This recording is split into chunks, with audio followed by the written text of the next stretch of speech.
We've already looked at how to sync video and audio from different sources together very simply in Davinci Resolve. Now we're going to take a look at using that in a couple of different ways. So I have a project here where I had two cameras running, one that was the demonstration and one that was like a behind the scenes. So I have good audio on the FX30 shot and I have reference audio on the phone shot. So we're going to use those to create a multi-camera editing experience in a couple of different ways. So I have my narrative on the FX30 here, and I've already picked out a moment. We'll go ahead and bring that down into the timeline. If I go over to my phone, I've also got a narrative section here, and I picked out about what I think is the same moment. I don't really have to be too careful with it because the sync will do it by itself. So let's grab these two and auto align clips by waveform. There you go. So I know I don't need all of this, so I'll just make sure to deselect these. Don't need this, so I'll get rid of that. There. We'll zoom in, have a look at what we're doing. So I know video 1 and audio 1 is a good audio. So let's see, let's make this a little bit larger so we can see what we're looking at. And it's just a little quiet, so I'll just go ahead and raise that up a bit, making sure that we don't clip. There we go. I don't always do audio this way, but because it's a little ham-fisted, it's a little not precise, but it'll get us going. So let's double check the sync. Because right now, because the phone video is on top, that's the one we're seeing, but I've soloed the audio from the FX30. So let's see if it's in sync. Nor do I play one on TV, except for today. And what I have to do, because I'm the one available, even if I'm not the best one. Okay, it looks like it's in sync to me. And you can even just look at the waveforms and you can see that they line up pretty closely. Now they won't line up exactly, and that's because the audio is cut up into very much smaller. Yeah, that works. Much smaller. The audio is cut up into much smaller pieces time-wise.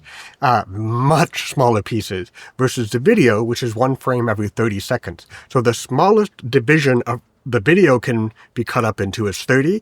And if those things don't line up quite perfectly, the audio is never going to line up exactly.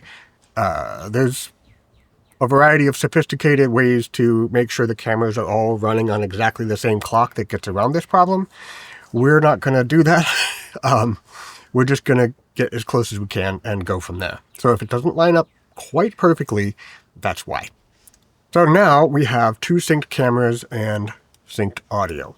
I'm going to go ahead and lock both video tracks. And in this case, since I know I don't want the phone audio, I'm going to just get rid of it. So now I'm only dealing with two video tracks and one audio track.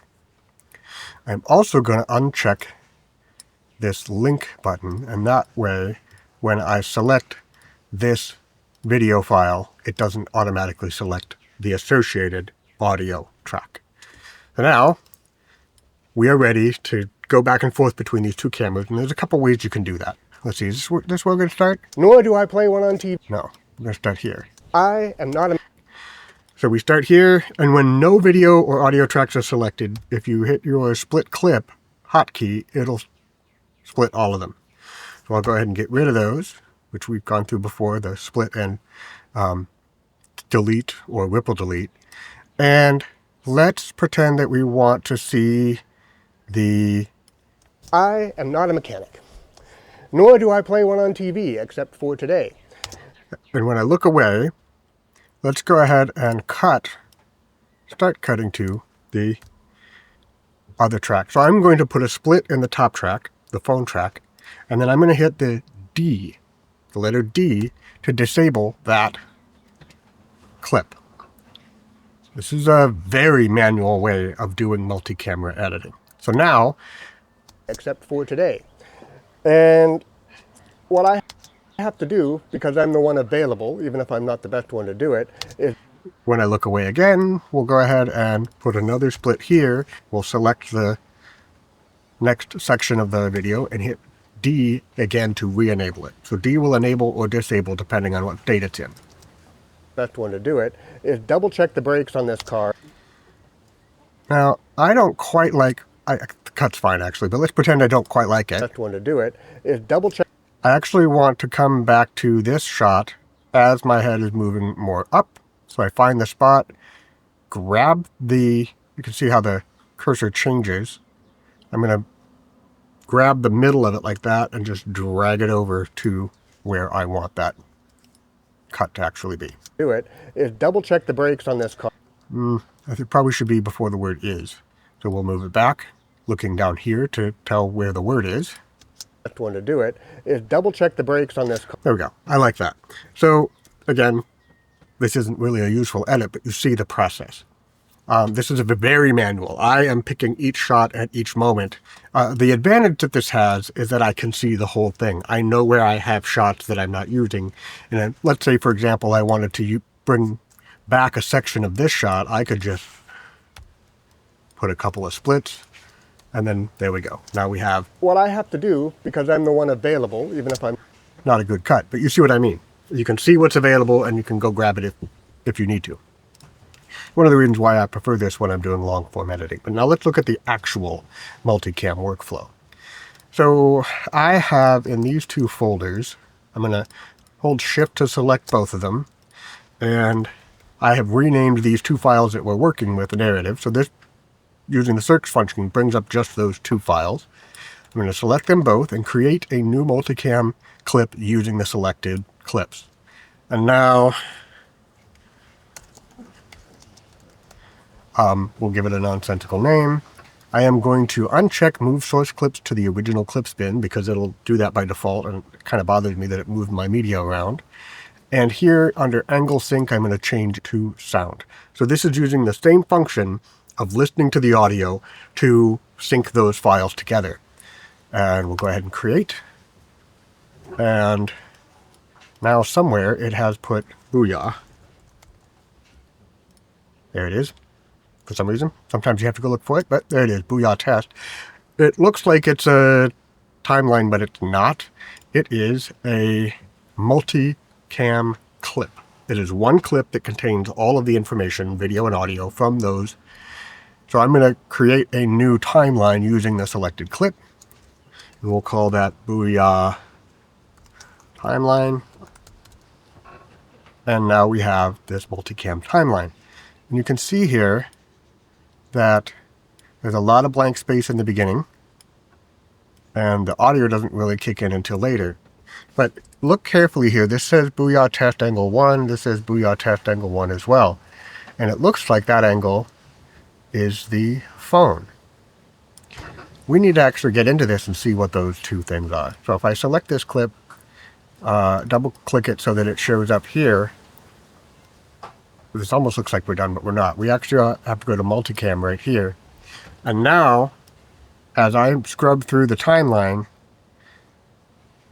you can see where these two clips overlap, and you can cut between them. I'll show you how. So we can see that it starts here. We're going to zoom in a little bit. We'll start right when there we go. Put a split in there. Make sure both are split. Hit delete. Now we're back at the beginning. So now to cut between these two, while I am playing, you can just click on the multicam preview. So let's go ahead and roll it and see if we can do this right. I am not a mechanic, nor do I play one on TV, except for today. And what I have to do, because I'm the one available, even if I'm not the best one to do it, is double check the brakes on this car and refill the brake fluid. Now, I vote good enough. So it's very quick. If you know what your cuts are going to be, it's very quick to go through and do it. And you're doing it live. So you're just, instead of that interminable process of going through it, going back, finding the right moment, you just bam, bam, bam, bam, bam, do it. And then, as before, you can come back and make adjustments if you need to. Now, how do you change which angle? Let's say in the middle of this take right here, I would rather have it be the other angle. Well, again, you can put a split,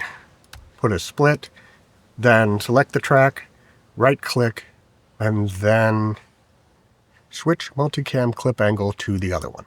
And now it will. Mechanic. nor do I play one on TV, except for today.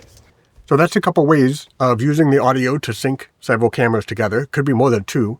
And then using the multicam process either manually or sort of the automatic way where you're just clicking on an angle to go ahead and do your edit pretty darn quickly. Yeah, I remember the old days of having to sync these things up by hand. I'm glad those days are over. Thanks for coming along. I'll see you in the next one.